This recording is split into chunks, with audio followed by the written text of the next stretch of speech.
وسعدتم أوقات مشاهدينا أينما كنتم، وأهلا بكم إلى نشرة أخبار الرياضة نقدمها لكم مباشرة عبر قناة بين سبورتس الإخبارية في قطر، ونستهلها بالعناوين.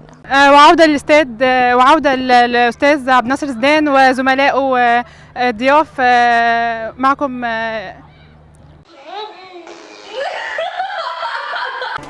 السلام عليكم ورحمة الله تعالى وبركاته مشاهدينا، أهلا بكم إلى عدد جديد من الاقتصادية الرياضية يأتيكم عبر قناة بي ان سبورتس الإخبارية في قطر. قلنا لكم مباراة الفيوم وملوي الذي انتهت بثلاثية نظيفة على فريق ملوي. كان معكم يوسف شعبان وهند اسماعيل، التلفزيون المصري قناة القاهرة لكرة بلدنا.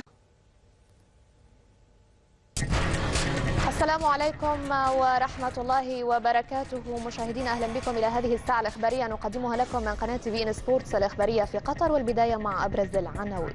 الوسط تفوز على الفكرية بهدف 1-0. مراسلتكم هناء فتحي.